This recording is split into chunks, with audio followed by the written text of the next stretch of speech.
All right, welcome everyone. We're Semblance of Sanity. I'm Caleb. I'm Jacob. And we're here for Kaiji, Season 2, Episode 2. All right, we've got ourselves in hell. Yep. Kaiji is trying to claw his way out. Or is he? Or is he just trying to do what he can to survive? He's spiraling. Yep. He's sinking further and further into the abyss. He is being taken advantage of here. He is being presented with the gambling game that he wanted. And I will say, because it's pretty random for the most parts, Kaiji, you could just win big, get lucky. It doesn't have to be something that is horribly skewed against you, but bruh. Yeah.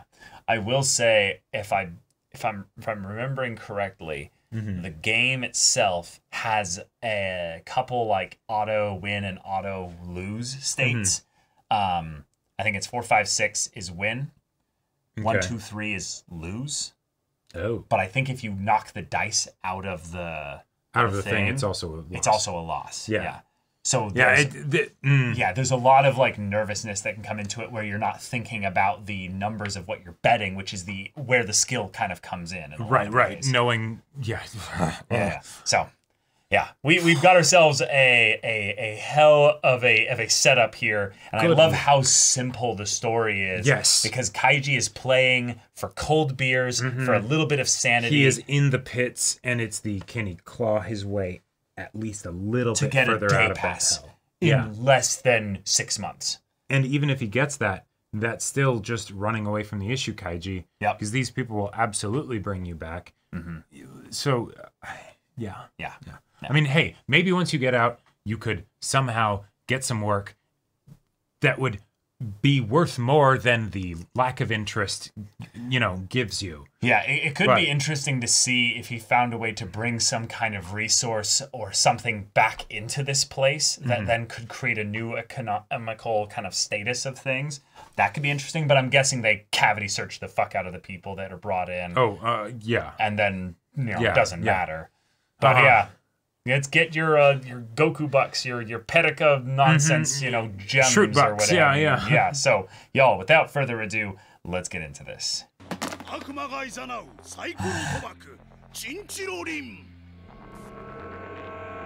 Alright, give us the rules. Rules of the game, yep. Yeah. Zawa. Oh, the Zawas are way different like the now. different voices. Oh, you hear? Wow. I love the framing that the camera is watching this.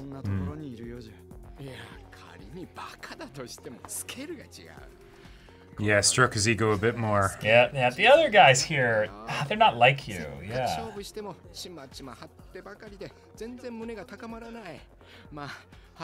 Oh, the OST. The thing is, theoretically, he could be totally rooting for Kaiji because he could have other loans with other people here. Sure.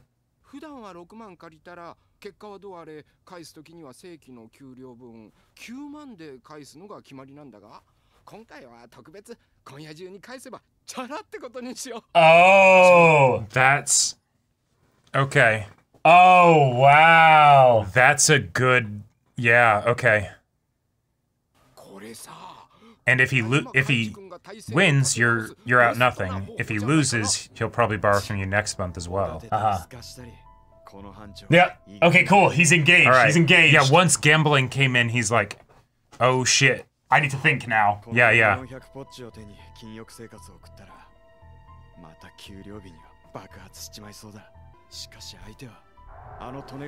Oh, yeah. I've faced stronger. Yeah.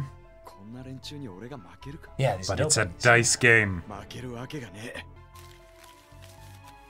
Tell me the rules of the game. Yeah.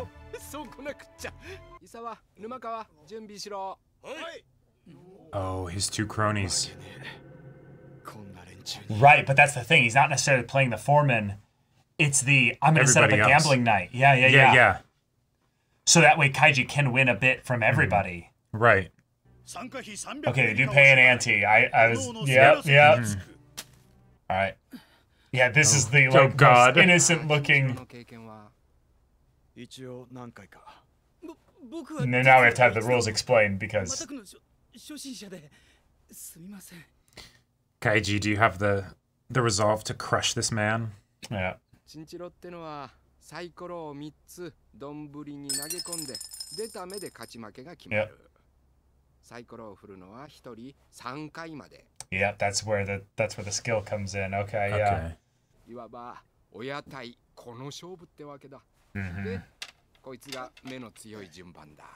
Yeah. チンチロの出目とはこのピンゾロは5倍付けってことになる。Oh, interesting.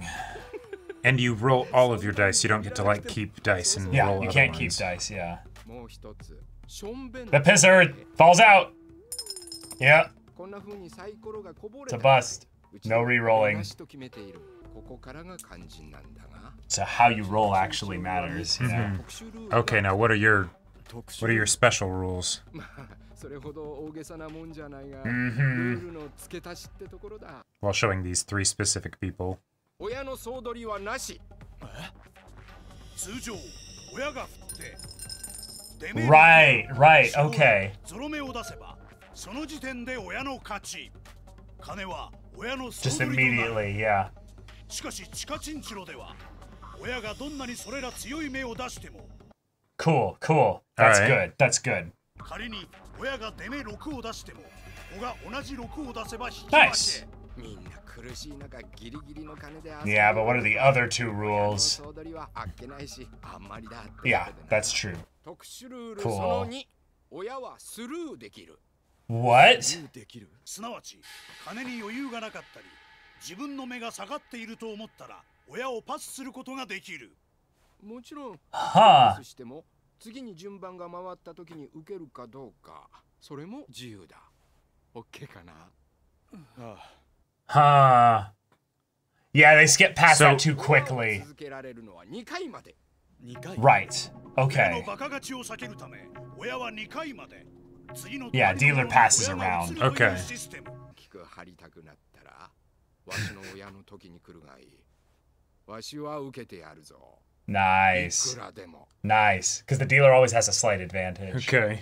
But they tried to remove the dealer's advantage, so. Right. そろそろ参ろう。 Yeah, let's go. Zawa. 大月1投目。 You can see the way he just kind of dropped it with his Yeah. beautiful stuff. 鼻から悪い。 That's a decent roll. Yeah, it's quite good. 何やってんだ？いや、出目を Huh. 野暮なことするな。 No, that's actually very important. いいじゃないか。楽しみ方は Yeah. それぞれだ。 That's. しかし好きにしな。 But あ what? りがとうございます。ひふみ倍 Oh. 払い。 Yep. Yep. ついてないの。 Unfortunate. Oh, that's a good roll. All right. Very good roll. Yep. Yep. その1投目。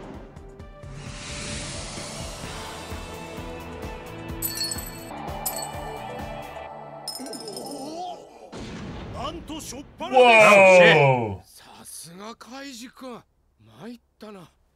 でも助かったよ。針が100で。それにこの振りは勝負の肝じゃない。 Nope. We're こ observing, のチンチロは learning. 親対この勝負。親でいかに勝つか。 Exactly. それ Ah. 逆に言えば親の時いかに負けないか。 Reroll. Is that also why he did specifically? Maybe one of the reasons why he wanted to go dealer first, and maybe have his friends go dealer first, because then they could less chance of losing しかし a lot because people aren't betting much. カイジには流れが感じられない。意識がぼやけている。当然針が100では意識が希薄。流れなど感じられるはずもない。この少額の針では勝った時に嬉しさよりむしろがっかり落胆。そんなことで熱を勢いをあるいは幸運の兆し気配兆候を I love the way they have so much like detail on the sound of the dice like Yeah. clinking. バカか俺は。懸命ぶりやがって。無駄な張りをしねえとかこれじゃダメなんだ。小さく張った時は負けて大きく張った時に勝つ。But what are you trying to do? Net something bigger than before, or? So he has to learn a way to cheat here? What, like, egg people on with, like, some of your betting to get them to bet high?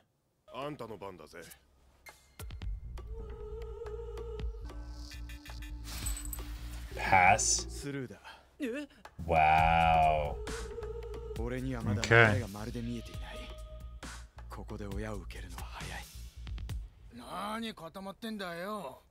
He's like, but why? This is where everyone starts betting big. Oh, no, pretty standard bets. Okay. Whoa. 3000ペリカ？今までずっと100ペリカだったのにどうしてねどうしてねうるせえ博打にどうしてこうしてがあるか張るときは張るんだよまあ三好君何も取られると決まったわけじゃない案外大儲けするかもしれない Yeah, but he could also have a pisser here. Oh, pretty shit. Pretty shit rolls. 通常チンチロは親が1の目を出すと Wow. So in this one, he doesn't. Yeah, yeah. Roll anyways, because you can still bust. Yeah. Yeah. But it's an easy roll to beat. Yeah. Yep, he wins. Yep. Right, they just have to get something. They just can't bust. Yeah. Okay, so he busts. Right, right. But Kaiji's last. 1, 2, 5, that's my guess. And then he'll have to roll again.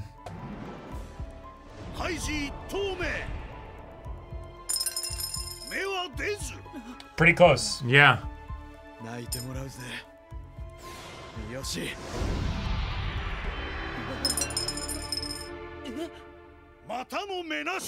Oh shit!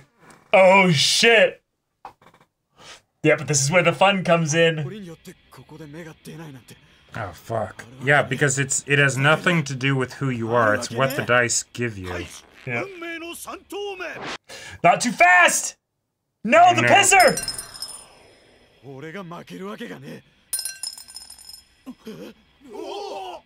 1, 2, 3.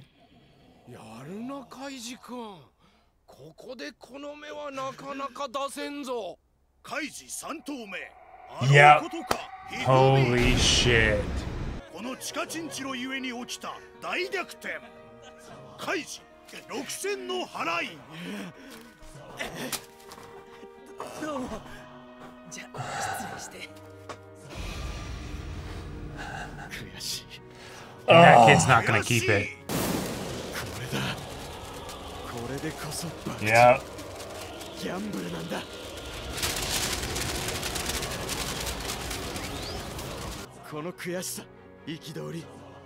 Yeah, this is the addict coming in here. He's so thrilled just that he got a rush out of that.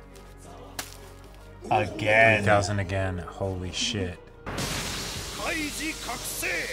張り続ける勝っても負けても張りは3000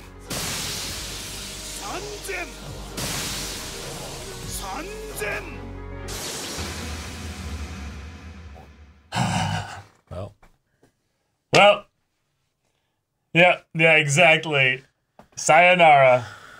All right, the rules of the game. Yep. We've got a game that we're relatively familiar with. It's one that has a slight twist to it, in that it's actually more fair than in general. Which makes sense, because you don't have, like, an official house here, so, you know, you want it to be equal for the players and everything. Right. But that's the thing with this game, is there is no house, it seems. It's just that everyone takes turns being the house, but they removed the house's advantage in general, and they're making it so that you can only play the dealer role twice, which means that they're probably going to play 2 full revolutions for everybody. But if you pass as the dealer, then you could play the dealer later when it's the, oh, I can't be the dealer, so I have to pass it. Yeah. And that's why the passing rule exists, is that it's the, you don't want to be the dealer right now. Yeah. Yeah. And yeah, I don't know what Kaiji could have done differently other than not betting 3,000 at a round every time. Yeah. Because for the most part, right. you're still gambling with something that you're willing to lose. And yes, sometimes you're going to get a 1, 2, 3 on a 3,000 bet. So you have to think about keeping your max betting value, like that you have with your money that you have, still relatively high, so that if you need to go all in or something like that, you still can, and it actually will mean something. Yeah, and maybe versus losing tons of money, you know. Yeah, and I'm no gambler, so I don't know exactly how this would work, but I could see it being something where maybe like as you win like the little wins, then you start doing slightly bigger bets. Yeah, because then you have the potential to earn more, but then if you lose, you're still just losing the amount that you've won. Right. You know? It's a bit arbitrary, but yeah, there is definitely a more conscientious aspect to betting with your winnings, basically. Right, because the real thing you have to look out for is that at some point you could do like the ideal math thing of like, you know, double your bet every time you lose or something like that. But once you run out, and then you know you're screwed. Yep. So and they did set a bet limit here, so you might have jumped a bit too high too quickly, Kaiji. Right, but also you also just got unlucky. So betting the same amount every single time is very clearly not the right thing to do. But if but that's tough. I would have to do the odds, because there's a certain number of rolls because you have 3 6-sided dice. So you know how many are big wins, so you know the odds for those, but also you know how many dice combinations there are of 2 of a number plus 1 of any other number. So you can see the odds with that, and then take all those rolls, remove them, and anything left is a bust, basically. So unless it's 4, 5, 6. But yeah, I believe it's pretty close to 50% to like get something to at the very least be on the board. You won't necessarily win because you're playing against somebody else at the very least who is also rolling. Right, but it's not like one of the games where it's like, oh, winner takes all. It's you have a 70% chance of just outright losing. Right, you know? Because you're only playing the dealer, or you're as the dealer playing everybody. The dealer has the chance to play against, in this case, 7 or 8 other people. You aren't losing by the nature of then having every single person get a better roll than you. So if someone else out there gets a better roll, it doesn't matter, because you're just losing whatever they bet to them. But if, 5 of the people get on average pretty bad rolls, you bet a decent amount as the dealer, you win pretty big. So I think still in this case, the dealer advantage is not entirely gone. Right, but it's not as extreme as it would be in a regular game of this. And yet, you only bet the one time, and that's before you roll your dice at all. Oh yeah, you never bet after you roll dice. No, right. But like that's one of those things where it's like, how do you bring any skill into the betting style of that, other than if you're thinking about across the different rounds? Because it's what you're betting. It's what you're betting. The main thing is that when you're betting in this game, you're going to have points where you get screwed over or you win really big, but you can't change your betting strategy according to that. You have to have a preset plan in place for your betting regardless of that. So the fact that Kaiji kind of thought he's going to go, 100, 100, 100, and then 3,000, 3,000, 3,000, it's arbitrary. There's no actual skill to that. And I like that the reason that he bet the 3,000 is because he bought into his own hype in the same way that he did with the president, where it's I'm good at this. I'm good at rolling dice. So naturally I will roll better dice when I'm going up against this guy than when I'm going up against anyone else. And it's like that's not how dice work. That's not how dice work. Yeah. So hopefully they'll let you still play the dealer twice, and it's not no, you had the option to play the dealer there, but that was it. You passed it. So you only get to play the dealer once now, more Kaiji. Oh, yeah. No, I think he still has the... Well, we'll see. We'll see. I mean, theoretically, if you don't have any money, like, what do you do there, right? Yep. Because if you get to the point where you're the dealer, and let's say you lose terribly, or you don't have the money to pay out to people. Yes, or it's just the thing of where people see you as the dealer, and they're like, oh, you only have this much money to lose. Put it all down. You don't have a choice to bet as the dealer. Yep. The dealer is responding to the bets of the players, and the players are dictating that. I'm kind of surprised that they didn't bring that up because like things can swing so much with the dealer thing. It's going to come in later.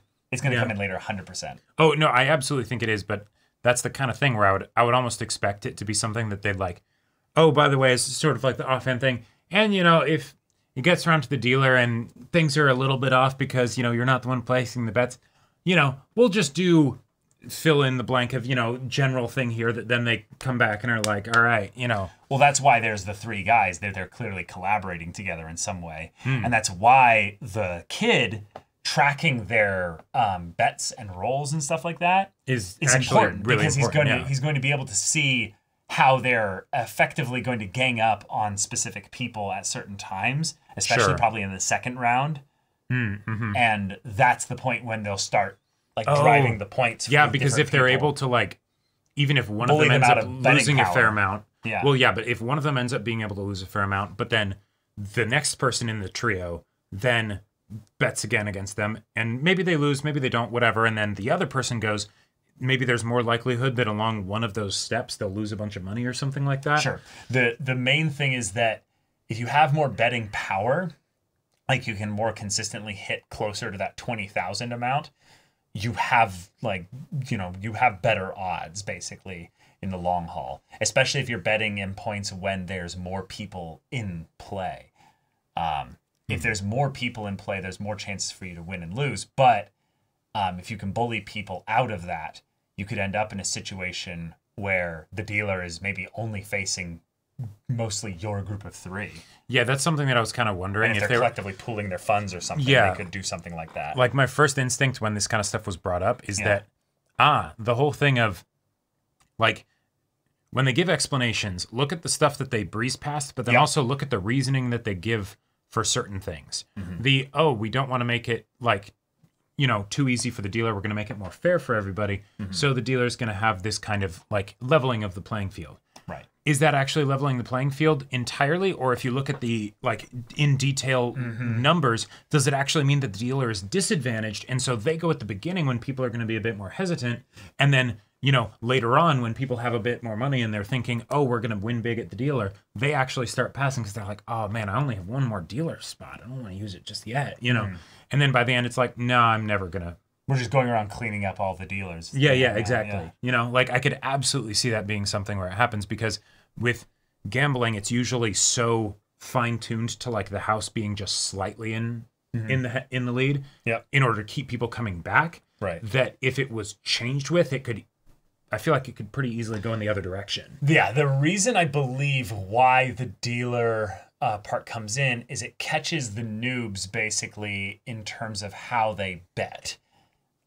But yes, the dealer does have a defined advantage in this game, usually. But again, it's not on the rules of there being a house. There is no house in this game, so it's everyone gets their turn with it. But how they bet matters.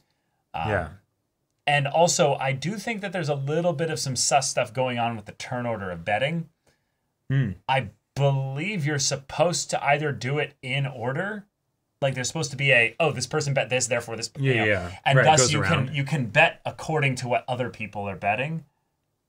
Like, you know, like I don't see why it would matter really. Right. Because again, it's dice, right? Like I feel like because you're not playing against the other players, you're only playing against the dealer who doesn't bet. No, sure, but like even then, it's there's no strategy within a round. It's just over the course of, you know, tracking the rounds over time with the amount of time that they have, the amount of money they have.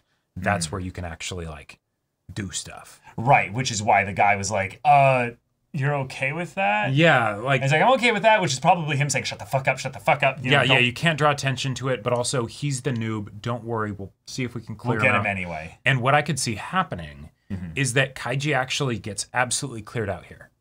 And he's fucking pissed. And he looks at the stats afterwards. But then, well, either afterwards or... Then when this kid is the only one that's left, and maybe they set things up so that they're okay with him getting a bunch of money because they think they can clean him out later, then Kaiji's like, okay, They beat me. Advice, I'm going to give you advice. If you help, if you give me a cut, right? Like, I can help you keep your winnings. That would be sick. Yeah, that would be awesome. Yeah, but all right, we've got our hastily set up little gambling ring here. We found out that gambling nights are okay to happen, like twice a month, basically, but they have to be done with the foreman's kind of handling of it. Yeah, and then there's also a 300 Perico ante. Which didn't notice that. Yep. So that's important to know that someone is directly benefiting from this happening, even if it's a very small amount. Yeah. Well, yeah, but every little bit counts here, Yep. So,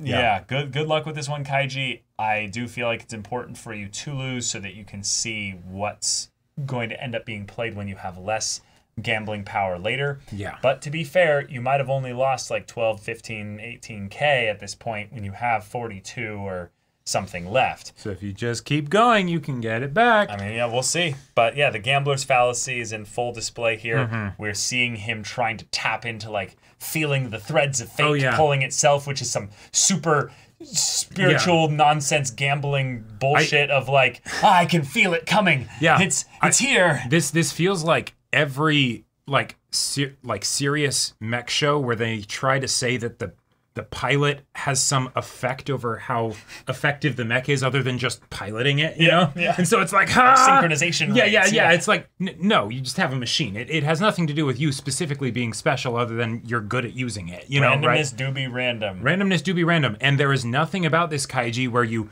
have the lightning effects when you slam that money down and it repeats the animation and everything. It says that your odds are any better. Nope. So. All right. Well, y'all, thank you so much for watching this episode's reaction and discussion. If you want to see the next episode's reaction and discussion right now, though, go check out the link in the description below for our Patreon. You can get an early access there. You can watch full-length timer reactions there, and all this comes with Discord access, so you can chat with us in the community there about this show, about anime in general, and also be sure to check out my Baldur's Gate 3 Let's Play on Twitch. And if any of that interests you, we'll see you there. But until then, we're Semblance of Sanity. I'm Caleb. I'm Jacob. And we'll see you all next time.